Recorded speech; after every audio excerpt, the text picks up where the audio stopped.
नमस्कार, मैं हूं देवेंद्र सिंह और आप देख रहे हैं फोकस भारत लाइव। आज हैं हम गुरु रविदास आर्मी के अध्यक्ष बिट्टू सिंह खालसा जी के साथ और यहाँ इनकी पूरी बॉडी बैठी हुई है और आज हम एक बात पर चर्चा करने जा रहे हैं। इनसे कुछ बात करेंगे।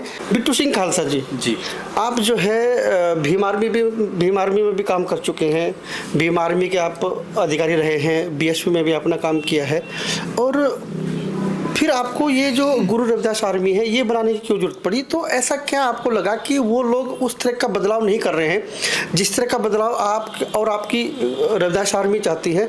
तो क्या कमी नज़र आई उनके काम में आपको जो आपको रविदास आर्मी बनानी पड़ी? देखिए महोदय, सबसे पहले आपका बहुत बहुत धन्यवाद। और जहाँ तक भी मेरी ये आवाज़ जा रही है इस आपके चैनल के माध्यम से, दरअसल मैंने भीम आर्मी का एक मौजूदा और जिम्मेदार पदाधिकारी रहा और बीएसपी में भी मैंने काम किया। दरअसल मुझे कहीं ना कहीं उन लोगों में ये बातें नज़र आई कि जैसे मंजीत सिंह नौटियाल जी है, चंद्रशेखर आज़ाद जी है, कि जिन लोगों ने एक मजबूत संगठन बनाया था भीम आर्मी और वो एकदम से अलग हुए, तो समाज में इसका बहुत बड़ा गलत संदेश गया है, मैसेज गया है। क्योंकि कुछ युवा इधर बिखर गए, कुछ इधर बिखर गए। और रही बहन जी की बात, अभी बहन जी का कोई ऐसा एस्टीमेट नहीं है कि वो चंद्रशेखर को अपना साथ ले, और ना ही कोई मंजीत नौटियाल से कोई मैसेज दिया उन लोगों ने कि मंजीत नौटियाल बीएसपी में काम करे। तो कहीं ना कहीं हमें लगा कि अगर समाज इन दो पार्ट में बट गया तो इस समाज का क्या होगा।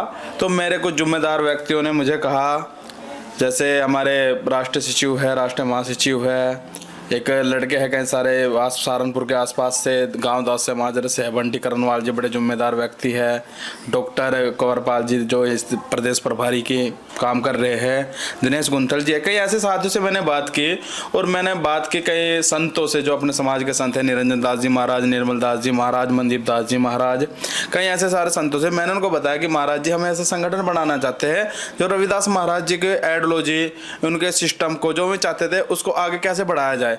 तो उन्होंने कहा कि भाई अगर ये कार्य आप करना चाहते हैं तो समाज में हम पहले से ही बहुत कार्य कर रहे थे, लेकिन एक संगठन ऐसी चीज़ होती है जिसका मैसेज अलग ही जाता है। तो इसलिए हमने ये संगठन बनाया कि रविदास महाराज जी को मानने वाले तो बहुत लोग हैं, पूजने वाले भी बहुत लोग हैं, लेकिन जो उनकी सच्चाई है, उनका इतिहास है, वो इस समाज को नहीं पता था। हमारा जो जिला सहारनपुर है और भीम आर्मी की जब शुरुआत हुई तो उसमें 3 आदमी मुख्य तौर पर थे, 3-4 आदमी भाई, कमल सिंह वालिया जी थे, चंद्रशेखर थे, मंजीत नौटियाल थे और विनय रतन थे।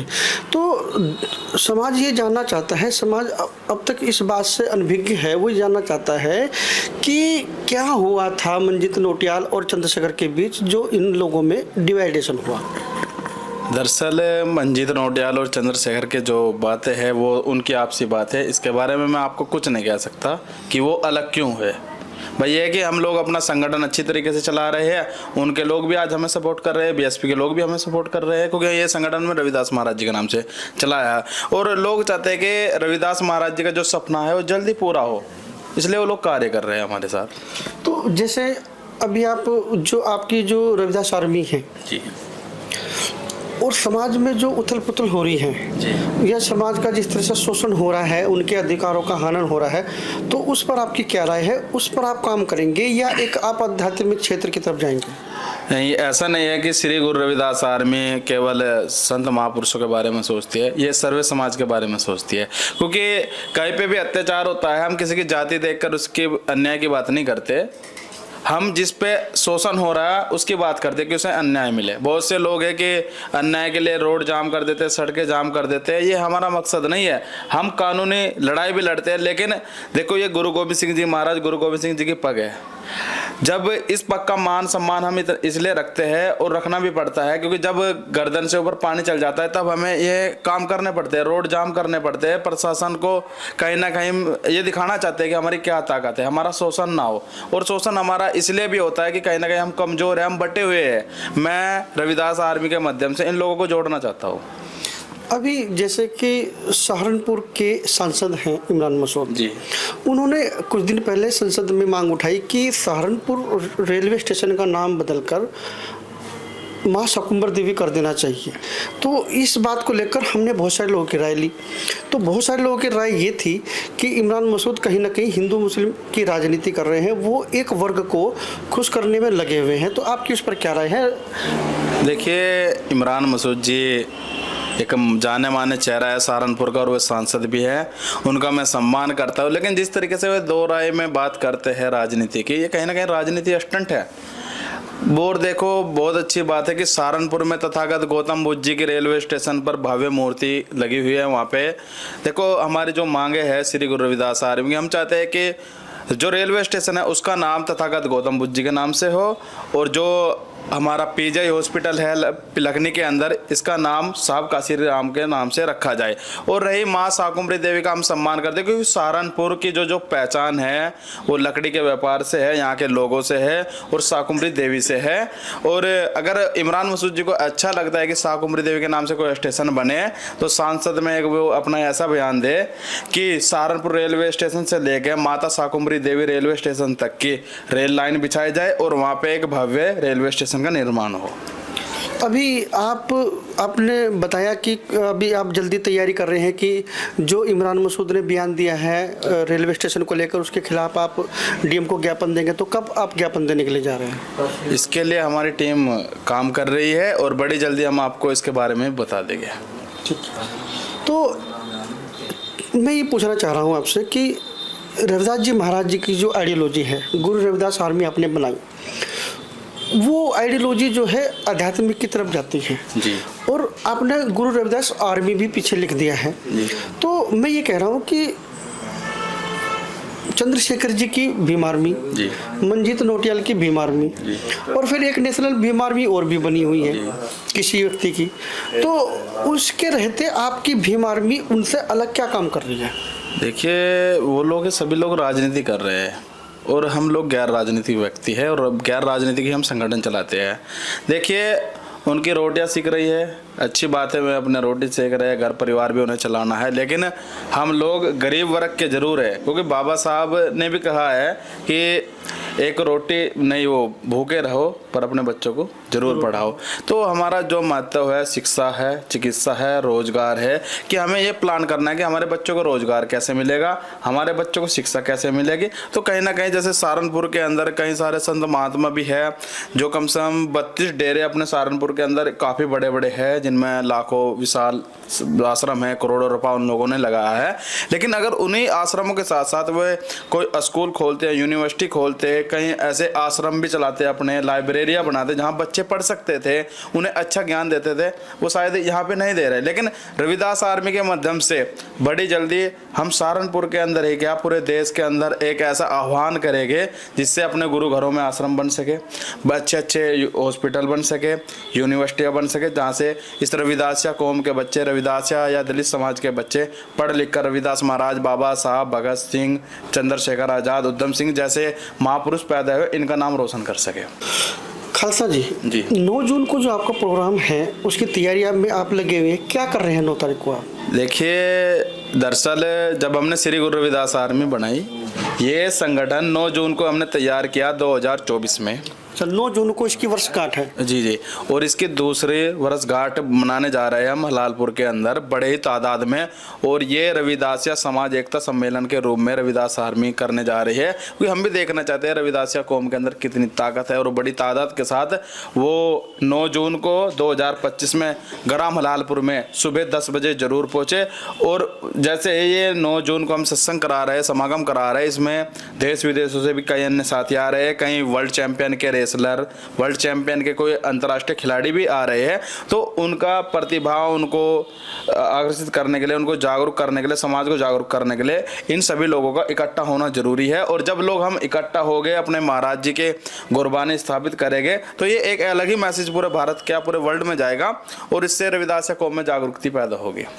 बिट्टू जी, एक नाम बदलने का जो सिलसिला चल रहा है, उसमें एक सिलसिला हम ये भी है कि जब समाजवादी पार्टी की सरकार आई, अखिलेश की सरकार आई, तो यहाँ जो पीजीआई कॉलेज है वो मान्यवर काशीराम जी के नाम पर था जी। तो आपको नहीं लगता कि अभी जो हिंदुत्ववादी सरकार है या जो हिंदुत्ववादी होने का दम भरती है, वो उसका नाम उस सरकार को चेंज कर देना चाहिए, या आप उसकी मांग रख रहे हैं? देखिए मांग तो हम रखेंगे, इसकी ज़रूर रखेंगे, क्योंकि देखो ये कॉलेज माननीय बहन कुमारी मायावती जी ने बनाया था और इस कॉलेज का जो नाम था साहब काशीराम के नाम से था, लेकिन कुछ लोगों ने सरकारें बदलते ही अपने अभाव के लालच में आकर उसका नाम बदल दिया गया है। लेकिन हम बड़ी जल्दी इसके लिए भी एक आंदोलन करेंगे कि साहब काशीराम के नाम से हॉस्पिटल था, साहब काशीराम के नाम से वो यूनिवर्सिटी है, वो पीजीआई है, उसे दोबारा से बहाल किया जाए। अन्यथा देखो श्री गुरु रविदास आर्मी जितनी निर्मता से इस संगठन में काम करती है उतनी निर्मता से हम आंदोलन करना भी जानते हैं। और ये बहुत अच्छी बात रहेगी कि इस संगठन इस आपके चैनल के माध्यम से हमारी बात युवाओं तक की पहुँचेगी। और मैं तो चाहता हूँ कि युवा इस संगठन से ज़्यादा जुड़े, क्योंकि देखिए जो आजकल का युवा है नशे पत्ते दारू में ज़्यादा फंसा हुआ है, इनसे दूर रहकर अपने गुरु घरों से जुड़े, अपने गुरुओं से जुड़े, अपने महापुरुषों से जुड़े। और जो बाबा साहब के नाम के झंडे और डंडे तो उठा लेते हैं, पर बाबा साहब को दरअसल वे लोग ही नहीं मानते, क्योंकि उन लोगों ने एक सिर्फ देखो झंडा और डंडा उठाना एक रिवाज बना लिया है, लेकिन उस झंडे के नीचे काम करना बहुत बड़ी बात है। बाबा साहब के मिशन में काम करना बड़ी बात है, रविदास महाराज जी के आइडियोलॉजी को ले जाना बहुत बड़ी बात है। अगर ये लोग ईमानदारी से काम करें बाबा साहब के लिए, साहब काशीराम के लिए, रविदास महाराज जी के लिए, तो बहुत जल्दी हम बेगमपुरा शहर स्थापित करेंगे। और बाबा साहब ने एक बात कही थी कि 21वीं सदी बहुजन समाज की होगी और अब 21वीं सदी में 75 साल बाकी है। तो मैं तो इन युवाओं को यह संदेश देना चाहता हूँ कि ऐसा कार्य करें कि 21वीं सदी तक के हम राज स्थापित कर सके भारत देश के अंदर ही। और भारत के अंदर जितने भी समाज के सर्व समाज के लोग हैं वो उनसे हमारी कोई लड़ाई नहीं है, लेकिन वो संविधान को अच्छी तरीके से चलाए और बाबा साहब के संविधान को माने और उसे लेकर चले, तो क्योंकि उसमें सभी की भलाई है। आपका जो संगठन पंजाब और हरियाणा में जुड़ा है, तो कौन लोग हैं जो हरियाणा पंजाब में आपके संगठन में काम कर रहे हैं? बड़े स्तर पर जो आपका संगठन है वो वहाँ पे जुड़ा हुआ है। देखिए मैं एक बहुत ही गरीब घर से ताल्लुकात रखता हूँ, क्योंकि पिताजी भी एक मजदूर व्यक्ति है। और चलो हम लोगों ने संगठन बनाया, इन लोगों ने मेरा साथ दिया। जैसे जैसे मैं इस संगठन को हरियाणा और पंजाब की ओर लेकर चला, वहाँ से हमारे कई सारे अन्य साथी हैं, जैसे सुरजीत सिंह और गौरव मोमिया जी है जो एडवोकेट है वे, और सुरेंद्र मीरपुर जी में बड़े ही स्तर पे हरियाणा के अंदर काम कर रहे हो। और एक पंजाब में जाने की तो बात, तो पंजाब के अंदर तो हमारा वो शेर, वो बाहुबली वहाँ पे बैठा है, सुल्तान सिंह, जो CWE वर्ल्ड चैम्पियन रह चुके हैं और कई बार सहारनपुर भी आई है। और कई ऐसे चैम्पियन है, रेसलर है, खिलाड़ी है जो इस संगठन से जुड़े, ना कि उन ऐसे संगठनों से वे नहीं जुड़े जो उनका सिर्फ यूज़ करते हैं। वे सिर्फ इस संगठन से इसलिए जुड़े क्योंकि उन्हें पता है कि रविदास महाराज और बाबा साहब की आइडियोलॉजी को अगर कोई सहारनपुर से लेकर चल रहा है और पूरे भारत के अंदर इस आइडियोलॉजी को ले जाने का काम कर रहे हैं, तो बिट्टू सिंह खालसा है और उनकी टीम है, और इसलिए वे काम कर रहे हैं हमारे साथ। चलिए, ये थे गुरु रविदास आर्मी के अध्यक्ष बिट्टू सिंह खालसा जी। इनकी राय आपको कैसे लगी? अपनी राय कमेंट बॉक्स में ज़रूर दें, और इनकी आइडियोलॉजी पर आप क्या चाहते हैं वो भी कमेंट बॉक्स में ज़रूर बताएं। हमारे चैनल को लाइक करिएगा, सब्सक्राइब करिएगा। नमस्कार।